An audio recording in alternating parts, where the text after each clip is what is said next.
390 km na godzinę. Taką prędkość jest w stanie osiągać sokół wędrowny, wyprzedzając lepiej znanego geparda prawie 4-krotnie. Gatunek ten opanował technikę ataku do takiego stopnia, że oglądając to wideo, nasze oczy ledwo rejestrują lecącego niczym pocisk drapieżnika. W dzisiejszym odcinku przedstawimy pełne oblicze tego ptaka. Zaczniemy od jego populacji, następnie przyjrzymy się technice polowania, a na końcu poznamy jego relacje z ludźmi. Dzięki temu lepiej zrozumiesz, czemu to on jest rekordzistą oraz jak człowiek wykorzystał go w swoich dziedzinach życia.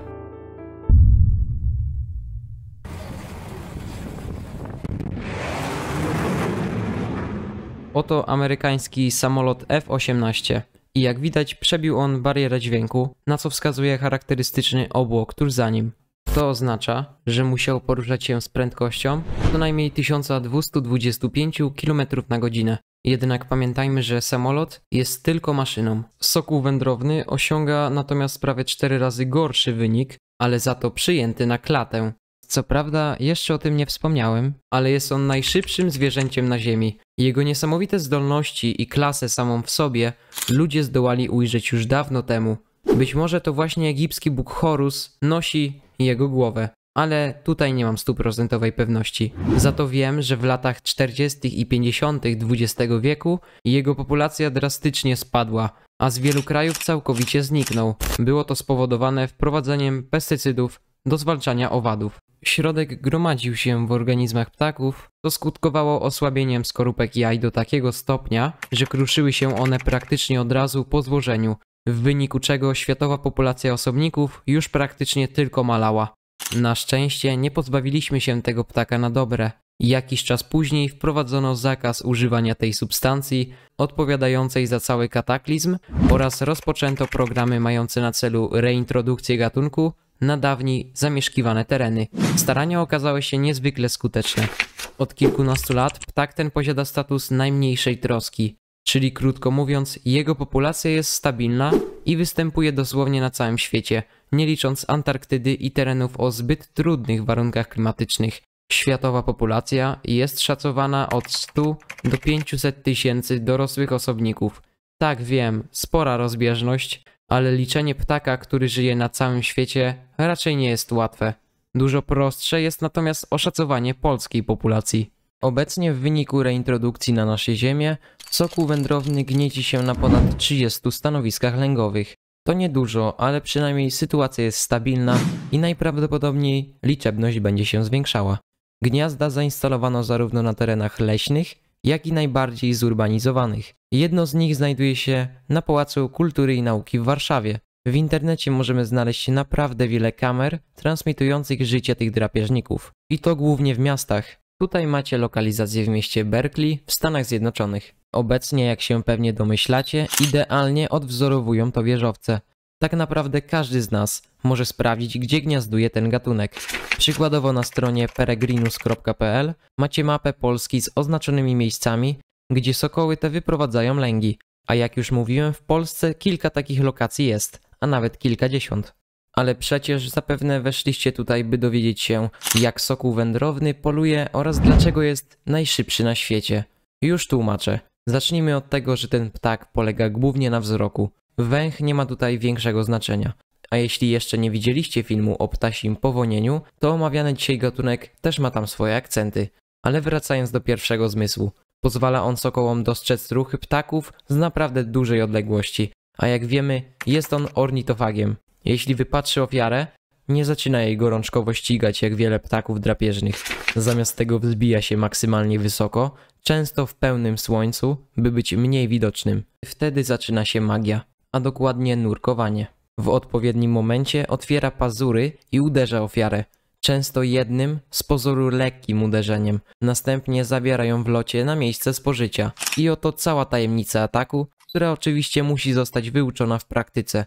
Ale warto znać również nieco podstaw jego anatomii. Spójrzcie proszę na wygląd tego ptaka. Opływowość jego ciała znacznie minimalizuje opór powietrza. Trzecie powieki, tak zwane błony migawkowe, chronią oczy podczas szybkiego lotu, choć występują także u wielu innych ptaków. Oraz co ważne, jego kości są nadzwyczajnie lekkie i mocne, co pozwala na utratę masy ciała bez kosztów na wytrzymałości. Oprócz tego ważną rolę odgrywa budowa piór, przystosowany układ oddechowy, który reguluje przepływ powietrza podczas nurkowania oraz, jak już wspomniałem, niesamowity wzrok, podobno około 8 razy lepszy niż ludzki.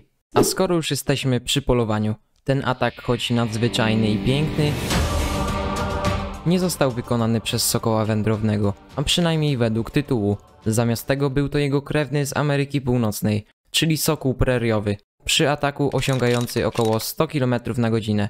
Warto o tym wiedzieć, ponieważ zauważyłem, że często ludzie, w tym kiedyś ja, mylą się w nazewnictwie ptaka na tym filmie. A no właśnie, i tutaj rodzi się pytanie, jak rozpoznać sokoła wędrownego? Nie jest to takie trudne. Przede wszystkim należy wiedzieć, jak sokoły różnią się od jastrzębiowatych, ale to chyba nie jest dużym problemem.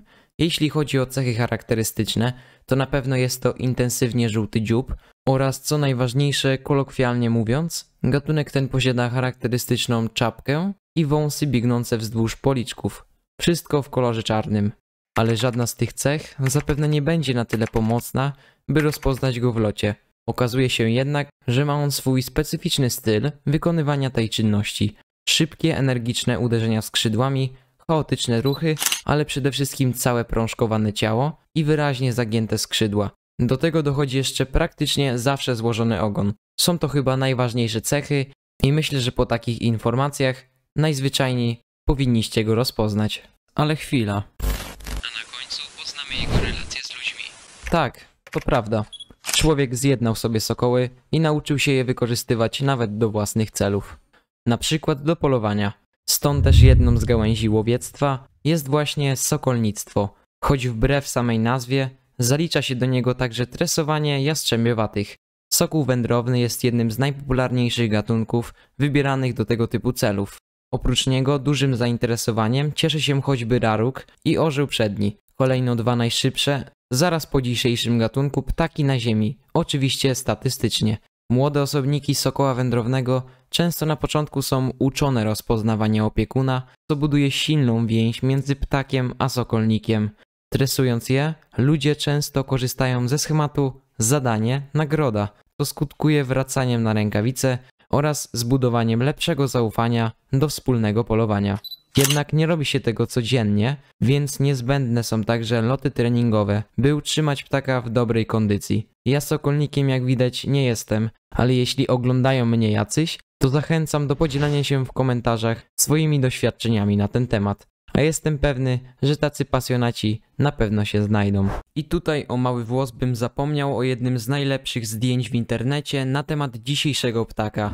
Oto lecący sokół wędrowny i bombowiec Northrop B-2 Spirit. Czyżby amerykańscy inżynierowie wzorowali się na najszybszym zwierzęciu na Ziemi? Osobiście wątpię, ale kiedy pierwszy raz widziałem to porównanie, naprawdę mnie zaskoczyło. Świat ptaków jest naprawdę niezwykły, dlatego sprawdź mój inny film, choćby ten, który ukazuje niesamowite rytuały taneczne ptaków. A na dziś to wszystko. Dziękuję za uwagę i do usłyszenia.